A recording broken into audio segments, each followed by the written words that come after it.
আজ আমরা প্রবেশ করব এক রহস্যময় জগতে। এটি এমন এক কাহিনী যেখানে মানুষ অতিক্রম করে প্রকৃতির নিয়ম আর ভেসে ওঠে আকাশে।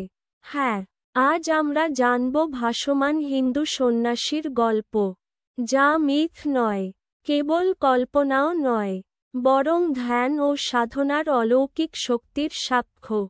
অনেক দিন আগের কথা, হিমালয়ের গভীর অরণ্যে এক সন্ন্যাসী ধ্যানমগ্ন অবস্থায় থাকতেন। দিনের পর দিন, বছরের পর বছর তিনি চোখ বুজে বসে থাকতেন। স্থানীয় মানুষ তাকে ডাকত মহাযোগী। তিনি প্রায় কখনো কথা বলতেন না, শুধু ভোরবেলায় নদীর ধারে বসে সূর্যের আলোয় ধ্যান করতেন। একদিন কয়েকজন রাখাল দেখল তিনি ধ্যান করছেন, আর ধীরে ধীরে তার দেহ উঠছে মাটি থেকে। তার শরীর যেন বাতাসের মতো হালকা। মানুষ ভয়ে কেঁপে উঠল, আবার বিস্ময়ে হাঁটু গেড়ে প্রণাম করল। কিভাবে সম্ভব হলো এটি? গুরুজি বললেন, ধ্যান হলো সেই চাবি যা ভেতরের প্রাণশক্তিকে জাগায়। যখন মন একদম শান্ত হয়, শ্বাস হয় নিয়ন্ত্রিত, ইন্দ্রিয়গুলো স্থির হয়, তখন শরীরের শক্তি নতুন রূপ পায়। একে বলে প্রাণশক্তির জাগরণ। হিন্দু শাস্ত্রে, বিশেষ করে পতঞ্জলি যোগসূত্রে বলা হয়েছে, যদি ধ্যান ও সমাধি পূর্ণ হয়, যোগী অসাধারণ সিদ্ধি লাভ করেন। এর মধ্যে একটি হল লঘিমা সিদ্ধি, যেখানে দেহ হয় পালকের মতো হালকা। তৃতীয় অধ্যায়, বাস্তব উদাহরণ। এক তিব্বতের লামা, ব্রিটিশ অভিযাত্রী আলেকজান্ডার ডেভিড নীল তার ভ্রমণ কাহিনীতে লিখেছিলেন, তিব্বতের কিছু লামা বিশেষ সাধনার মাধ্যমে বরফের উপর বসেও শরীর উষ্ণ রাখতেন।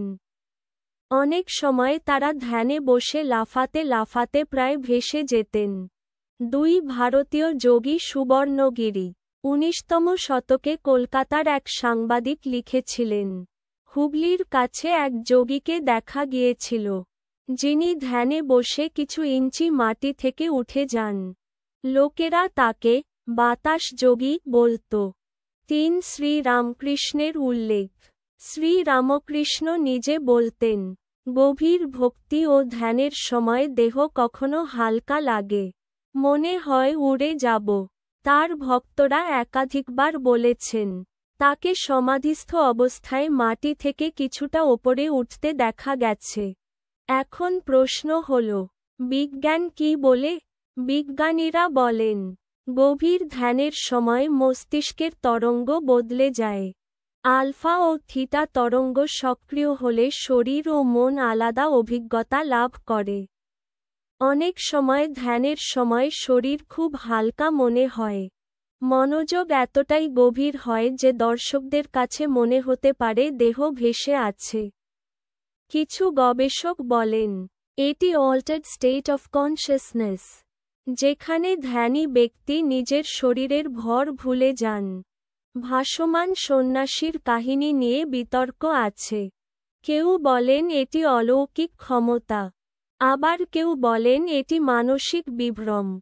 কিন্তু একটি বিষয় অস্বীকার করা যায় না, যারা ধ্যান করেছেন তারা জানেন ধ্যান দেহ ও মনকে বদলে দেয়। ধ্যান মানুষকে দেয় শান্তি, শক্তি ও নতুন অভিজ্ঞতা। হিন্দু দর্শনে বলা হয়, ধ্যান হল আত্মার সঙ্গে পরমাত্মার মিলন। যোগসূত্রে বলা হয়েছে, যোগশ্চিত্তবৃত্তি নিরোধ, অর্থাৎ মন যখন সমস্ত তরঙ্গ থামিয়ে দেয়, তখন যোগী পরম শান্তি লাভ করেন। তখন তার কাছে অসম্ভব কিছুই অসম্ভব থাকে না। লঘিমা, মহিমা, ঈশিত্ব, বশিত্ব, এই 8টি সিদ্ধি লাভ করা যায়। লঘিমাই সেই ক্ষমতা যেখানে শরীর বাতাসের মতো হালকা হয়ে ভেসে ওঠে। একদিন ভক্তরা সেই ভাসমান সন্ন্যাসীর কাছে জিজ্ঞেস করল, গুরুজি, কিভাবে আপনি আকাশে ভাসেন?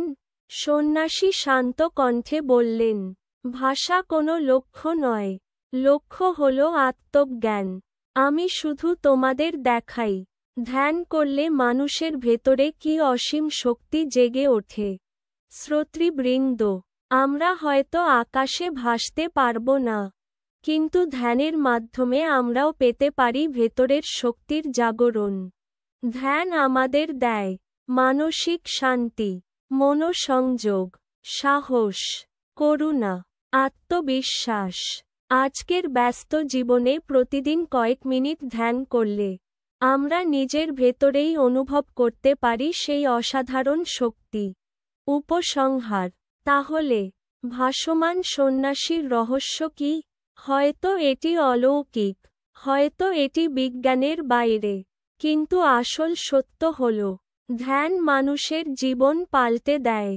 ধ্যান মানুষকে দেয় এমন এক শক্তি যা তাকে ভেতরে মুক্ত করে, ভয় ও দুঃখ থেকে উপরে তুলে আনে।